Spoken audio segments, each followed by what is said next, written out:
Wow, you guys really seem to enjoy the last Precon mashup video, as evidenced here. You guys really want me to talk about the energy precons that came out this year, so that's what we're going to do today. We're going to be talking about Energy Overload. It's the two Jeskai precons that came out this year, both focused around energy. But before we get into that, from the MTG Thoughtcast, I'm your host, Joseph Rubino. Thanks for watching so much. If you want to support the channel and want to see more videos like this, more precon mashups, give us a like, comment, subscribe down below. It helps us out a ton, get our videos in front of other people. And if you want to join in the discussion and get direct access to us, join our Discord, linked down below. We have lots of stuff happening over there. Now, let's dive in and start talking about energy. It is a very subjective topic, as you have seen if you've watched our podcast episodes on it. It's really mixed. Some people love it, some people hate it.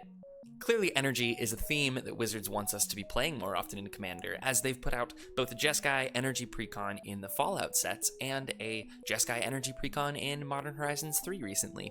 So we got like I said, we got a couple of comments on our video asking to mash up the Jeskai Energy Precons. That's what we're going to be talking about today. Before we go any further into it, there was a couple of different commander options that we could have chosen. The one I decided to stick with was Satya, the Aetherflux Genius. It's 4 mana for a 3/5 Menace Haste. When it attacks, you create a tapped and attacking token. It's a copy of up to one other target non-token creature you control. Then you get 2 energy, and at the beginning of your next end step, you sacrifice that token unless you pay energy equal to its mana cost. Satya, I think, is the most powerful of these commanders. It's just a very powerful commander on its own, let alone with energy synergies being able to keep around the tokens. So our other options were Dr. Madison Lee and Liberty Prime Recharged from the Fallout set, which just didn't quite feel like they fit with the combined theme. Dr. Madison Lee obviously looking for artifact spells, which we have some of, but not a ton. And Liberty Prime just being a giant beater. We've kept both of those in the 99 because they're both very good. This will come up a couple of times, we're playing 35 artifacts still in the deck. So there's a handful of artifact cards, or artifact matters cards that we've decided to keep in here. But it's not a main theme. I would say it's a sub-theme of this. So it's worth keeping those around just because they're good energy outlets and they make energy and can use it to do very powerful effects. So both of those are still in the 99. That being said, most of the Fallout deck was an Artifact Matters deck, so there was a lot of what we cut from that deck was the things that care about artifacts. Nuka-Cola vending machine. We're just not going to be using that in our day-to-day with this deck combined with the two. What I really wanted to lean into was heavy energy generation and being able to make copies of creatures that make energy when they enter. So things that will pay for themselves to stick around.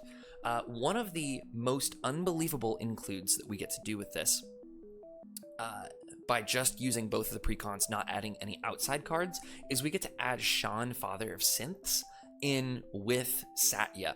So the way that that's going to work, because Sean says it's 5 mana 3/4 that whenever you attack, you can create a tapped and attacking token that's a copy of a target attacking legendary creature you control, other than Sean, except it's not legendary, it's a synth in addition to its other types. So if you play Satya on turn 3, turn 4, and then follow that up with Sean, Father of Synths, assuming that you've played another creature beforehand, whenever Satya attacks, you're going to make the tapped and attacking token that's a copy of another non-legendary creature so that you get to keep it around. But Sean is going to make a synth copy of Satya.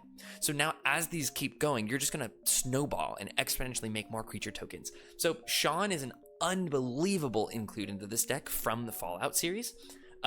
You combine that with Brutaclad, the Telcor Engineer, which already comes in the Modern Horizons 3 Precon, and you are cooking with some creatures. So this is really the powerful theme, I think, is attacking, making token copies, dealing with a ton of tokens, making energy primarily to keep those tokens around and just build up a huge board from very few cards. A few other things that are really good that we get to keep from the Fallout series, as we've, similar with the Eldrazi Precon, we're keeping with the Modern Horizons 3 Precon because I think it's inherently more powerful, while adding additions from the Fallout series and from the Fallout Precon. So a few other things that really energize this deck from the Fallout Precon. We get to play Dispatch in this deck, which, like I said, we have 35 artifacts that are still here. So the one thing that the Modern Horizons 3 Precon didn't do so well of is have targeted interaction. There's just very little of it. So being able to play something like Dispatch that's probably going to just be exile target creature most of the time is really, really great. We have 35 lands in this deck, so cut down to there. It's a pretty low mana cost average deck, since we're trying to play things that cost 2 mana, 1 mana, that we're going to be swinging with and then making token copies of and trying to keep those around. We get some decent ramp in Wayfarer's Bauble for this deck. We're keeping 22 artifact cards, keeping around Aetherworks Marvel, keeping around Gonti's Aether Heart as really good outlets for energy, especially Gonti's Aether Heart. Being able to take an extra turn in this deck means getting an entire extra combat to make more tokens, which is everything that we want to be doing here.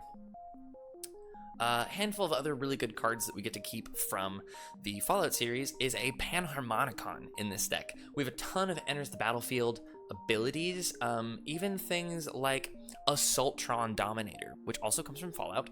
That's just a 2 mana 2/2 that when it enters the battlefield makes 2 energy and then has some ways to use the energy. But a Panharmonicon with that means that you pay 2 mana for this, it enters, it's going to make you 4 energy, and then as you're making token copies of the Assaultron Dominator, you're going to make 4 energy every time it enters, which pays for itself to stick around and leaves you some energy left over. So it really was a pretty simple combination of the two decks, really just leaving all almost 100% of the creatures that we've left in create energy or use energy. So that was a really simple 28 creatures to cut back down to. We also get a handful of really good board wipes, like Localized Destruction, which is 5 mana for a sorcery that says you get an energy counter, then you may pay 1 or more energy. If you do, each creature you control with power equal to the number of energy paid this way gains indestructible until end of turn, destroy all creatures. So as we're making a bunch of 2/2s, 3/3s, whatever it is, you kind of pick whatever's going to keep the most of your creatures around, and could be a one-sided board wipe in a lot of this, because Satya is a 3/5. So the more we make 3 power things, spend 3 energy, keep all of our Satyas with our Sean's Father of Synth, which is also a 3 power thing, it's going to be super, super good in here. This is a really exciting deck. This was a lot more fun than I was expecting, because I've always been skeptical of energy.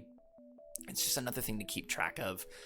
It's not been something that I've been very excited about, but going through and putting all of these together to make one really powerful energy deck was such a treat. So I hope that you enjoyed this deck tech. You can view the entire deck list down below. I have a Moxfield link for it. Let me know what you think if you want to see me mash any other precons together. Once again, from the MTG Thoughtcast, my name is Joseph. Thanks so much for watching. We'll see you next time.